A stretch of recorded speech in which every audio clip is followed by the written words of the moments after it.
Hi అండి, ఎలా ఉన్నారు? అందరికీ నమస్కారం. మీరు చూస్తున్నారు Siren TV YouTube channel. Aadhaar card వినియోగదారులందరికీ కేంద్ర ప్రభుత్వం శుభవార్తనైతే చెప్పడం జరిగింది. ఆధార్ కార్డు ఉచితంగా అప్డేట్ చేసుకునే డేట్ని అయితే పొడిగించింది. అంటే మొన్నటి వరకు జూన్ 14 వరకు అయితే మనకు ఫ్రీగా ఆధార్ అప్డేట్ చేసుకోవడానికి అవకాశం ఉండే. ఇప్పుడు ఆ తేదీని అయితే పొడిగించడం జరిగింది. దీని గురించి పూర్తిగా ఈ వీడియోలో తెలుసుకుందాం.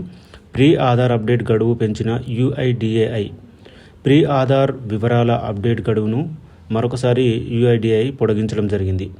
అప్డేట్ కోసం డాక్యుమెంట్లను అప్లోడ్ చేసే సమయం నేటితో ముగుస్తుండగా జూన్ 14, 2026 వరకు పెంచుతున్నట్లు మనకు ఎక్స్లో UIDAI పోస్ట్ చేయడం జరిగింది.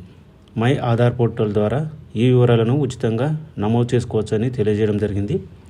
ఆధార్ కార్డు తీసుకొని 10 ఏళ్ళు పూర్తయిన వారు వారి వివరాలను అప్డేట్ చేసుకోవాలని ఇదివరకే UIDAI సూచించిన సంగతి తెలిసిందే. సో ఎవరైతే ఆధార్ కార్డు తీసుకొని 10 సంవత్సరాలు పూర్తి అవుతుందో వారు ఖచ్చితంగా వారి యొక్క వివరాలను అయితే అప్డేట్ చేసుకోవాల్సి అయితే ఉంటుందన్నమాట. సో దీన్ని మనకు 2026 వరకు అయితే పొడిగించడం జరిగింది. ఆలోపు ప్రతి ఒక్కరూ ఈ ఆధార్ కార్డు వివరాలు అయితే అప్డేట్ అయితే చేసుకోవాలి.